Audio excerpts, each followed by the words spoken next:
All right, word. Welcome back to the Dilster Show. And I wanted to talk about delayed gratification because I'm going through it right now really badly. And hopefully this will someone can relate to this. If someone's trying to transform their life right now, maybe they're trying to get fit or they're trying to make a lot of money and nothing's happening. Nothing seems to be going your way yet. Look, at the end of the day, everything good in this world, it requires delayed gratification. Because if you were handed the six-pack tomorrow, if you were handed the $1 million tomorrow, you just wouldn't appreciate it. And so this is a photo of me from 2019, junior year of college. This is a photo of me from a couple days ago. There's a 7-year difference between this photo and this photo. This photo, I remember I hit rock bottom in college. This was my rock bottom. Depressed over a girl, drinking 3 times a week, eating out every single day, pretty much. Jersey Mike's, Mod Pizza, Chipotle. That was literally my meals. It was crazy. What else? Vaping, juuling, horrible sleep, just everything. And then I remember it was right before COVID. I had hit rock bottom and I was like, fuck this. I am such a loser. I really need to turn myself around. And I was getting to the point where I was already so tired of drinking. Drinking, I was already over it pretty early, I would say, in life. And I think it's basically because I had older siblings. So I would always go visit them when they were in college, when I was in high school. So I already feel like I had that college experience before I graduated high school. They all went to Penn State, so we would always go there and party. So I feel like by the time I got to college, I was like, all right, this is worse. This is not anywhere on the same level. And it's just, we're going to the same bars every time. So anyways, I had hit rock bottom. And I was like, I need to change my life. So I got into the gym. I actually got into the gym to impress a girl, which is ridiculous, but that's how it works, right? And so, yeah, it's just funny because if someone came up to me when I had started my fitness journey and was like, it's going to take you 7 years to go from this to this, I probably would have quit. It's just so crazy how much work goes into getting a good physique. It takes so long, and that is the best, most relatable experience to delayed gratification that I feel like most guys go through is it takes so much longer than you could imagine to get a really good physique that you're proud of. It just made me think dude, I appreciate being fit so much more now because I know how long it took me to figure it out. I had to figure out how my body reacted to certain foods. That was a huge one for me. I realized that I was getting these giant subs from Jersey Mike's. So, the Giants, I would legit get one of those every day, every other day. It's that. First of all, that bread is glyphosate, pesticide filled fake bread. All the bread in America is pretty much like that. But yeah, just anything, even just I don't know. The healthiest thing I was eating was Chipotle. And you could argue it's probably one of the more healthiest things that you can get from eating out, but it's still not healthy. You know what I mean? Once you start to eat healthy, you realize oh shit, I actually feel like shit after eating this Chipotle. So anyways, yeah, my eating habits were horrible. And so if you woke up tomorrow with washboard abs, the perfect six-pack, would you be able to maintain it, honestly, for a full year? Do you know how to do that? It's one thing to get a six-pack. It's another thing to maintain it all year long. Because that shows the kind of person that you have, the daily habits that you produce, and your actual self-discipline. And most people can't do that. If you were handed $1 million tomorrow, would you be able to grow that? I mean, these are real questions you need to ask yourself. Because if you're in a place where you don't, you're not getting what you want in life, you don't have a six-pack, you're not making the $50K a month or whatever it is that you want, your financial goals. Are you someone that's worthy of even maintaining that? Because if the answer is no, if you genuinely can't feel like you won't be able to maintain that six-pack year round, then you don't really deserve it. You do need to put in the reps. Unfortunately, that's how it works, to be able to be worthy of someone that can have a six-pack, because you'll have all this wherewithal, all the knowledge to maintain that. If you just gave a fat person a six-pack, the next day they have no clue what to do. They don't know the eating habits, the diet, the training, the exercise, the sleep. And it's the same thing with making money. It's we don't like to admit it, but at the end of the day, it's everyone wants the end result without all the work that goes in to get that end result. And the thing is, to get to that end result requires an immense amount of character building and agency, really is what it is. And so it's worth stepping back if you don't have what you want in life, I'm sorry, to just think about, okay, like maybe I should probably learn the habits of someone who has this already and what are they doing to maintain it or grow it, to progress in it. I think that's something that really needs to be asked as well. I'm experiencing delayed gratification right now with making money. Quick context. So I was just living at home with my parents for the last 9 months. That really kickstarted off my lonely chapter of trying to transform my life into working for myself. And I essentially had to move out of LA because I lost my job. The company I was working for completely went out of business pretty much overnight. So that stable job that, everyone tells you to get wasn't so stable. But when I lost my job, it's like I didn't have money to pay for rent. So I had to leave LA and move across country to the Outer Banks, North Carolina with my parents. And essentially I isolated myself from everyone. So quick context with the Outer Banks. It's a very seasonal place. So no one lives there in the off season, which means it's a ghost town. So I didn't have any friends out there. Didn't talk to anyone. I didn't even want to talk to anyone because I was really trying to leave my old self behind. As pathetic as that sounds, it's like I felt like for me to be the type of person that is working for themselves, making a lot of money, super fit, couldn't be the old person I was. I had to transform. And so I essentially locked myself in a room in my parents' house for 9 months until I figured out how to make money. And I told myself that I had to do this because I really didn't have any other choice. It's amazing what the human mind will do when your back is against the wall and you are desperate, because I had two options. Either I figure it out or I have to retreat back to getting a normal 9-to-5 sales job like I was doing before, which ultimately just led me super depressed and empty and unfulfilled in life. So I tried so many different things to do. I tried drop shipping. I tried flipping NFTs. I got burnt on crypto. And then I eventually found UGC and TikTok Shop. I probably posted over 1,000 UGC videos on TikTok, 1,000 TikTok Shop videos. Guess how much money I made after 1,000 videos?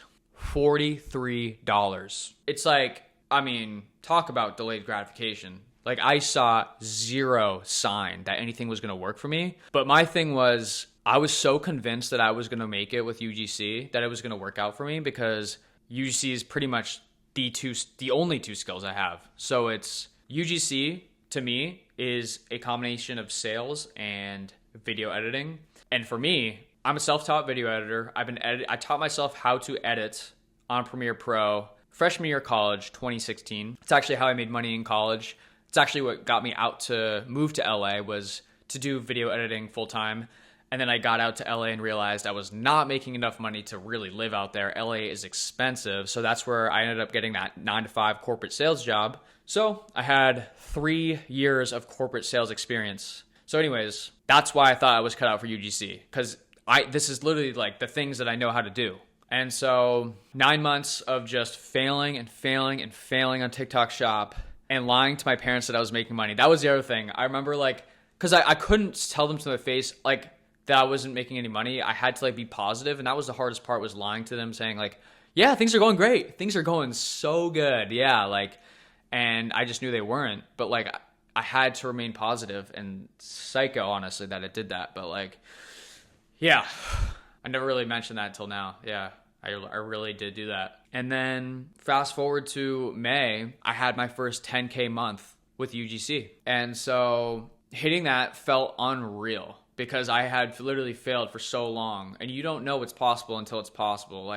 You don't think you're the type of person that can make 10K a month online by yourself with an online skill until it happens. And then that opens up the opportunity and possibilities for so much more. Because now I realize how doable it is for anyone. It's just, do not give up. You're basically against, it's, are you going to give up or not? And if you can outlast people, that's all you need. And so I posted, and I need to go back and see how many ads I posted, but for this one particular brand, I think I made at least 150 ads for this one brand. And then that's the one that paid off, and it all was coming together at once.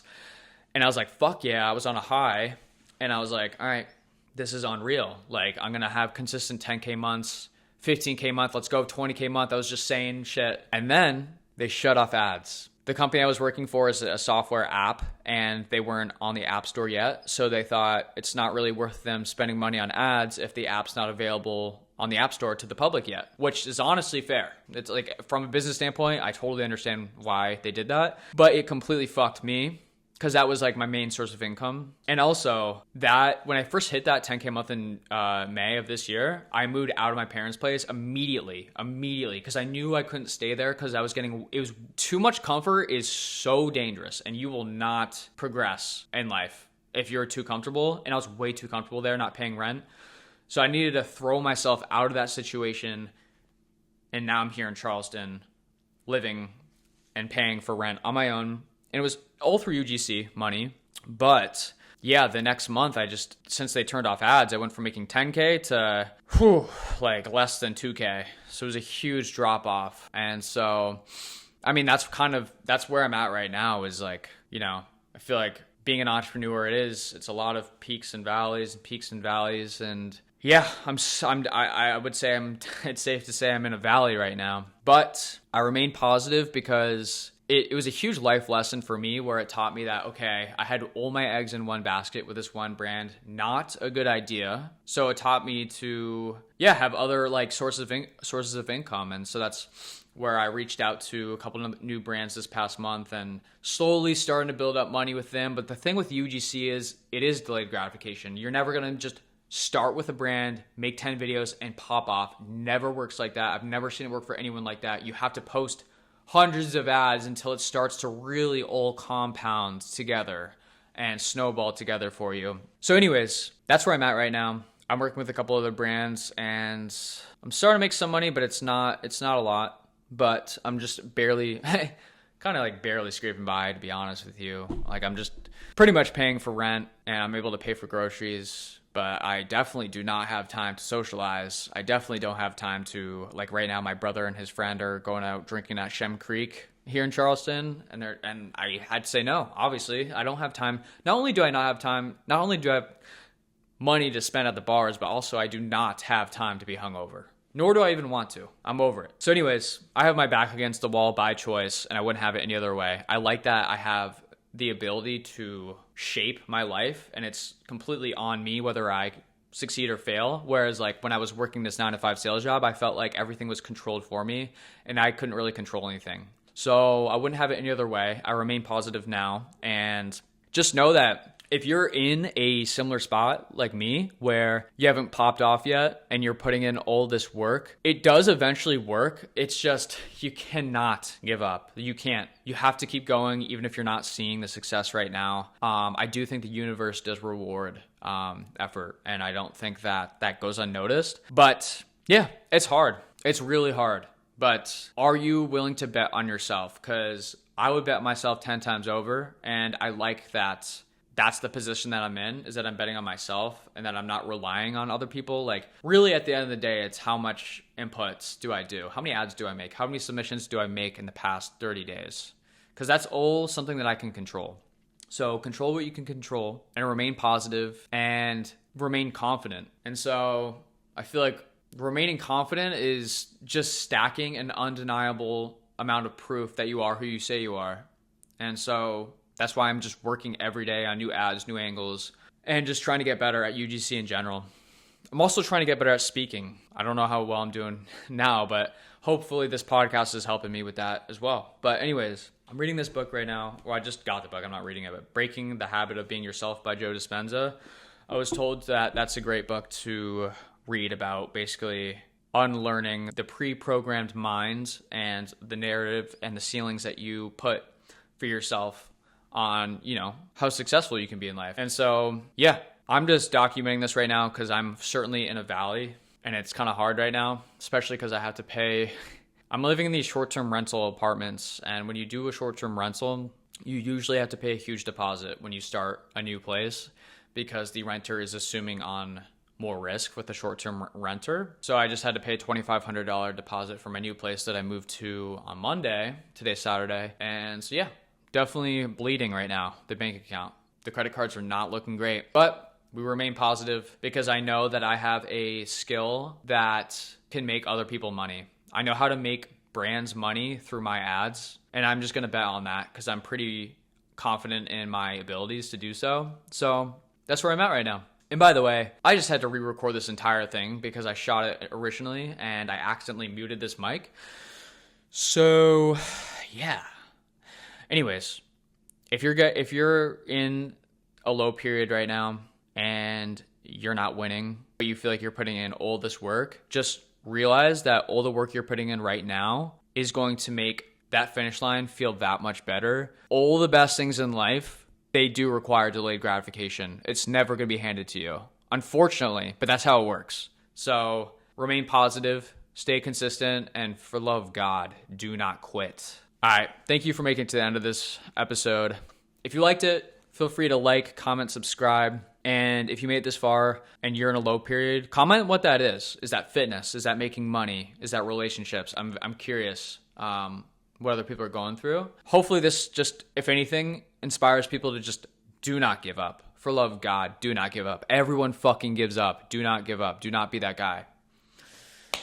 All right. Thanks for listening. Peace.